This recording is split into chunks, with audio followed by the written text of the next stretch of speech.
guys, welcome to this video tutorial. Not so much a tutorial as a bit of a problem solving video. So my students at the moment are doing poetry revision and I get the same kind of comments cropping up year after year. And it's the same problems that I think that lots of you will have. So I wanted to think about what some of those were and just sort of give you some tips and advice about what you can do to address any of those concerns you might have. So, lots of students will say, oh, I don't know what this poet's getting at, I don't know what they meant, no idea. And I think one of the key things for this is that, well, very few people will, because the nature of poems is they're quite often ambiguous. The meanings are not often 100% clear. And what the example I'd like to see is tentative language, is that you're offering possibilities using language like this. The maybes, the possiblies, potentially, perhaps, it could mean this, it might mean this.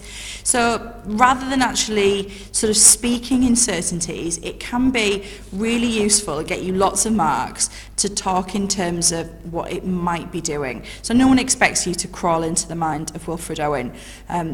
Literally impossible because he's dead, but you know what I mean? No one expects you to have that level of insight. Okay, another thing I get, particularly from those who've suffered long-term skyvitis, is that they've missed a particular poem in class, and therefore that's it, the world has ended. If that poem comes up, they're done for.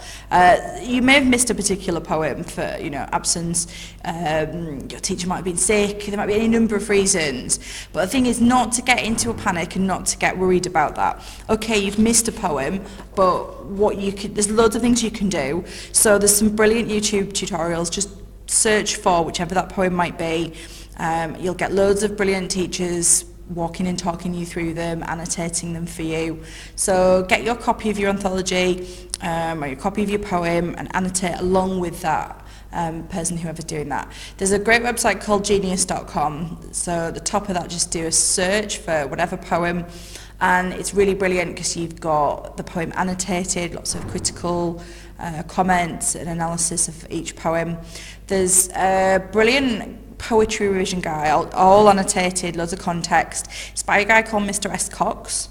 I don't know him personally, but I do know it's a really brilliant guide that I give to my students. I've just tried this in Google now. If you put in Mr. S. Cox Power and Conflict Poetry Guide, if that's the section you're doing, the first one that comes up, some school has got a link on their website, and you can get it and download it there. I think if you look in YouTube as well, on YouTube, there'll be a link to it as well. So just have a search around for that. And there's loads and loads of different student revision books, but I think the CGP Poetry Guide is a really good one, both for the relationships and the power and conflict ones. So don't panic if you've missed a poem. There's still things you can do. Okay, so the next sort of query I quite often get is, what am I actually going to get marked on, what the examiner's looking for? It's fairly straightforward. It's similar things for all your literature. But the key is your ideas and your interpretations. What do you think? And that in itself can be quite scary, because it's a bit more comfort zone, isn't it, to have your teacher or someone like me go, it means this, it's about that. But really they are interested in finding out what you think the writer's purpose was. And again, using that tentative language, possibly, perhaps, potentially, can really help there. They will be interested in some context. Now, this doesn't need to be huge levels of insight and knowledge into World War I, but if you can talk, if you're looking at Exposure by Wilfred Owen, if you can talk about the idea that many soldiers ended up months on end in really bad conditions, that's some useful context that's relevant to that poem. Obviously, you're going to need to give some examples, quotes, or paraphrasing, particularly when you haven't got one of the poems in front of you. And obviously, comparing, making links and connections. So, do both poems focus on violence, or if you're looking at nature, Exposure is the brutality of nature, isn't it? But look at something like Prelude, and you've got the beauty of the Lake District. So that's a clear difference. So these are the elements that you will be marked on. Lots of students panic about not knowing all the different poetic techniques there are.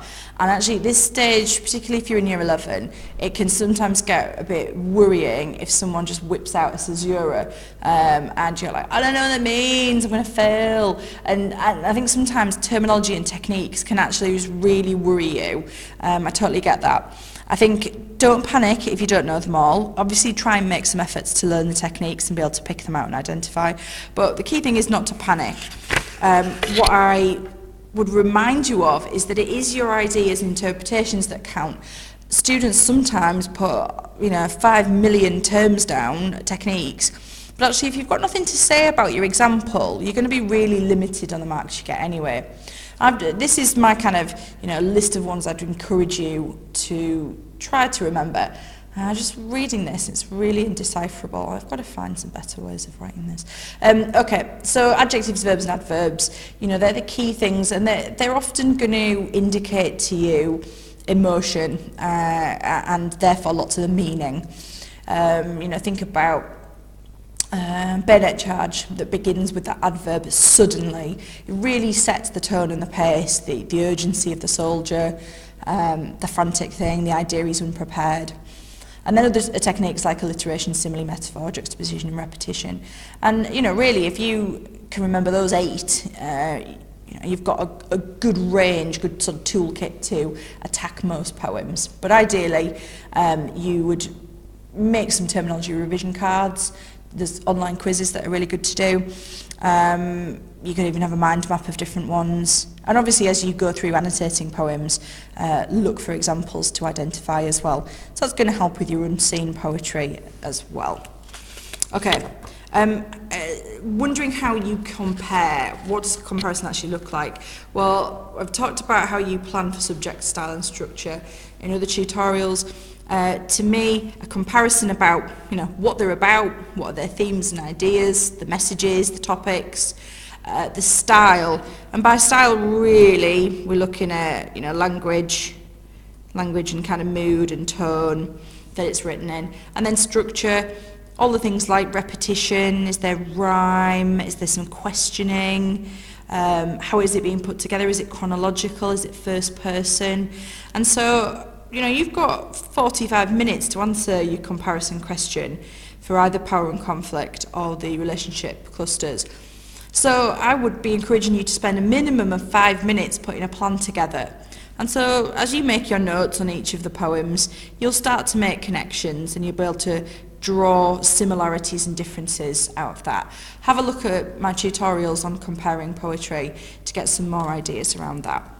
Okay, and the last problem, and probably the one that is causing loads of anxiety to many of my students at the moment, is the idea of you've got to learn a lot of poems off by heart and that you're somehow going to regurgitate them onto the page in the exam. Now obviously this is like worrying, and I get that, but the reality is one of your poems will be printed in front of you. Whichever your named poem is, will be there. So that's the poem where you can really zoom in on quotes and stuff and techniques, because you've got the poem there in front of you. Now, in terms of the other poem, the one that you will select to compare with it, just bear in mind that single words can be quotes, and think about using the titles of poems. So I'm always drawn to things like Bayonet Charge and Charge of the Light Brigade, because both of those have the word charge within the title and within the poem. And to me that's then a really easy word that I can remember from both poems, and it's going to be useful for me if I'm going to be talking about battle or conflict, because I can think of the connotations of charge. But think about, take that poem, Charge of the Light Brigade, and just what are the key things that stand out to you? Well, we know that there's an image of a mouth of hell. That's fine. Keep one quote or a single word for a poem, and then at least you've got something. The most important thing is that you know them and you know what goes on in them, what they're about, what their ideas are. Because what the examiners are interested in is, can you look at and explore and make interesting comments about the ideas, not about regurgitating the quotes. Okay, hopefully that sort of appeases and eases some of the concerns or questions you might have about comparing your poems. Thanks for watching.